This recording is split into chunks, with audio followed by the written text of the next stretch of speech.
There are clocks in Halifax that still read 4 minutes past 9. They were stopped by the same event at the same instant on the morning of the 6th of December, 1917. 9:04 and 35 seconds. Not an estimate. That figure comes from seismographs and from stopped watches recovered afterwards, and it is one of the very few things about that morning that nobody argues over. What people do argue over is the 19 minutes that came before it. Because Halifax is unusual among catastrophes, most disasters arrive without notice. An earthquake does not send word ahead. A dam does not announce the hour it intends to fail. Halifax did. For 19 minutes and 35 seconds, a burning ship drifted through the middle of a working harbour in clear morning light, in front of a city of around 50,000 people, and it was visible from almost every northern street. That warning is the whole story, not because it saved people, because of what it did to them. Halifax Harbour is a long, deep inlet on the Atlantic coast of Nova Scotia, Canada, and in 1917 it was one of the most important pieces of water in the British Empire. It is a natural funnel. Ships come in from the open ocean, pass the city on the western shore and Dartmouth on the eastern, and then squeeze through a channel called the Narrows before the harbour opens out again into a wide, sheltered anchorage called Bedford Basin. The Narrows is about half a kilometre across at its tightest. That is not much room for two ships. By the third winter of the First World War, Halifax was running at a volume it was never designed for. Convoys assembled in Bedford Basin. Troops, horses, grain, timber and munitions all moved through the same funnel. Anti-submarine nets were strung across the harbour mouth and closed at night. The port had wartime traffic and peacetime rules, and the two did not fit together well. There was a harbour pilot service. There were signal conventions. There was a speed limit through the Narrows. Enforcement was thin. Two ships were about to use that channel at the same time. The first was a Norwegian steamer called the Emo. She was chartered to carry relief supplies to occupied Belgium, and the words Belgian relief were painted along her hull in letters big enough to read from shore. She was empty, riding high, and she was in a hurry. She had arrived on the 3rd of December, been cleared to leave on the 5th, and then missed her window because her coal did not arrive in time. The anti-submarine nets closed for the night. She sat in Bedford Basin, loaded with nothing, waiting for morning. The second was a French cargo ship called the Mont Blanc. She had loaded in New York, and her manifest is the reason anyone remembers her. 2,925 tons of explosives, around 2,367 tons of picric acid, a yellow crystalline compound used in shell filling, 250 tons of TNT, 62 tons of gun cotton. And stacked on her open deck, because there was no room below, 246 tons of benzol, a highly flammable fuel in steel drums. She was, in effect, a bomb with a crew. She arrived off Halifax on the evening of the 5th, too late for the nets. She waited outside overnight and came in on the morning of the 6th, heading up the harbour towards Bedford Basin to join a convoy. Her master was a French captain named Aimé La Medec. Aboard as harbour pilot was a Halifax man, Francis Mackey. Coming the other way, downbound, empty and fast, was the Emo. What happened next took about 8 minutes and has been picked over for a century. The short version is that the two ships met in the Narrows on the wrong sides of each other. The Emo had already been pushed out of her lane earlier that morning by other traffic. The Mont Blanc was hugging the Dartmouth shore, as an inbound ship should. They saw each other. They exchanged whistle signals. Each signal was answered with a signal that meant the opposite intention, and each ship then acted on its own reading rather than the others. At the last moment, the Mont Blanc turned hard to port, across the Emo's bow, hoping to slip past. At almost the same moment, the Emo reversed her engines. A ship going astern swings her bow. Hers swung right into the Mont Blanc's forward hull. The collision happened at about 9:15. It was not by itself a serious impact. The Emo's bow cut into the French ship at an angle and opened a wound in her side. Nobody was killed. Under almost any other circumstance, this would have been a marine insurance claim and a bad-tempered inquiry. But the deck cargo toppled. Steel drums broke open. Benzel ran across the deck and down into the hole the collision had made. Then the Emo put her engines ahead to pull free. Steel dragged across steel, and it threw sparks. The vapor caught. Fire on a ship carrying nearly 3,000 tons of high explosive gives you two options, and both are bad. The crew of the Mont Blanc understood their cargo perfectly. They knew there was no fighting this. Within minutes, the captain ordered the ship abandoned, and every man aboard went over the side into 2 lifeboats and rowed for the Dartmouth shore as hard as he could. They were shouting as they went. There are accounts of that. Men in lifeboats, in French, screaming at anyone within earshot that the ship was going to explode. Nobody understood them. The harbour was loud.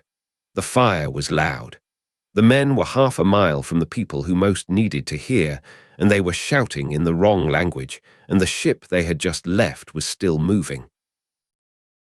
That is the part that turns this from an accident into what it became. The Mont Blanc did not stop where she was hit. Abandoned, burning, and still carrying way, she drifted across the Narrows towards the Halifax side and grounded against Pier 6 at the foot of a working-class district called Richmond. Rows of wooden houses, a sugar refinery, a rail yard, a school. And she burned there, spectacularly, for 19 minutes. Burning Benzel throws thick black smoke and columns of flame. It is genuinely something to look at. Halifax looked. Dock workers stopped. Children on their way to school stopped. The city fire brigade turned out and drove towards it. Sailors from other ships rowed towards it to help. And in every house on the slope above the water, in a district where the pier was visible from the front rooms, people went to their windows. Some of them fetched other people to come and see. In the rail yard, a train dispatcher named Vincent Coleman had already left his post once. He was told what the ship was carrying, and he went back. An inbound passenger train with several hundred people aboard was due, and Coleman sat at his telegraph key and sent a warning up the line. The exact words are not certain. Several versions were recorded afterwards, and they do not agree, and honest sources say so. What is not in doubt is that he stayed, that he sent, and that he was killed where he sat. Whether his message stopped the train is also debated. A conductor told a New Brunswick newspaper afterwards that his train was held 15 minutes at Rockingham. Historians have not been able to close the loop. At 9:04 and 35 seconds, the fire reached the cargo. The Mont Blanc ceased to exist. Her forward gun was later found more than 5 kilometers away. Part of her anchor shank, weighing over half a ton, landed on the far side of the peninsula. The blast released energy equivalent to roughly 2.9 kilotons of TNT. For scale, and this needs stating precisely rather than dramatically, this was the largest human-made explosion the world had produced up to that point. It was not the largest possible explosion, and it was overtaken by nuclear weapons in 1945.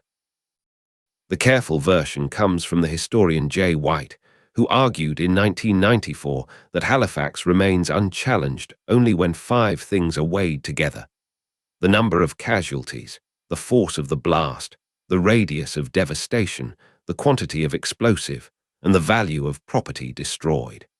Pick any single one of those and other events compete. Take all 5 at once, and Halifax stands alone. Every building within about 2.5 kilometers was destroyed or badly damaged, over 12,000 of them.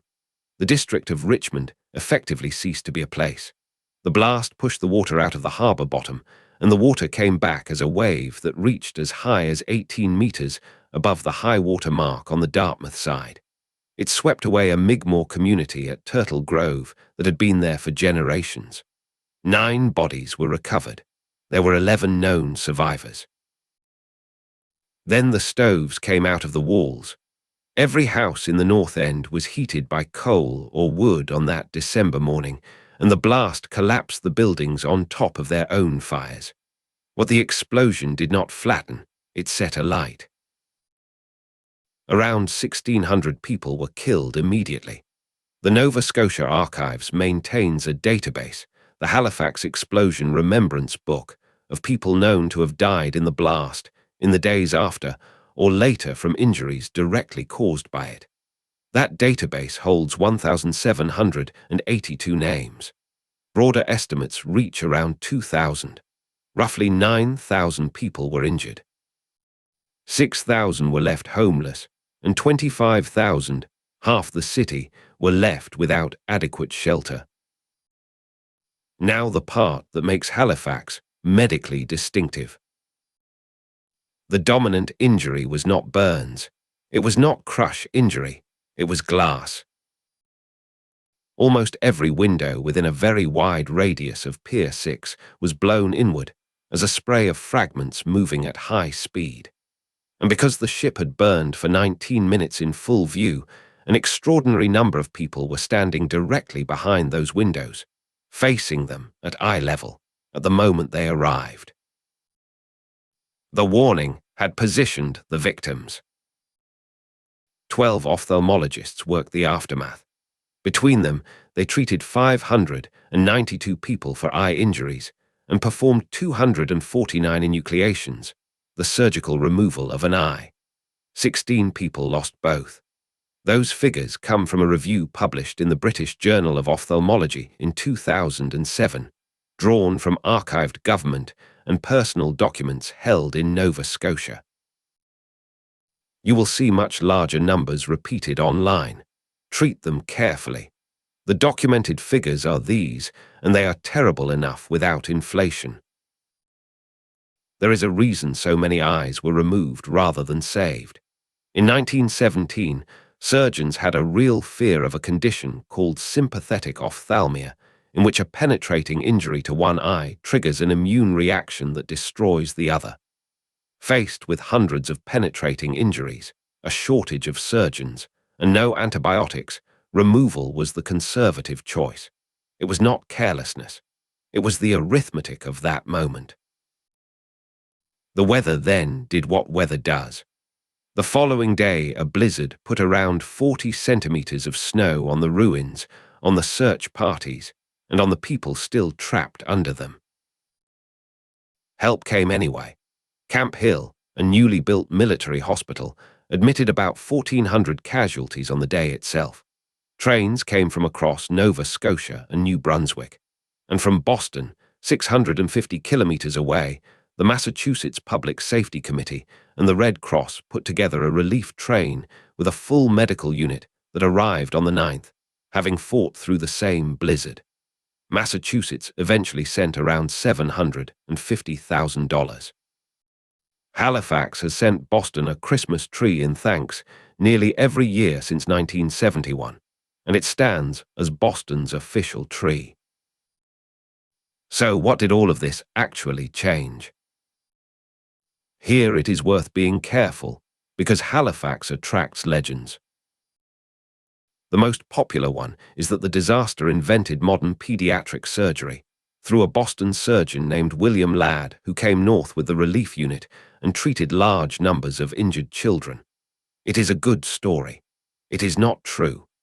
Ladd had committed to children's surgery years earlier, in 1910, and when he was asked directly what effect Halifax had on his choice of specialty, he answered that it was nil.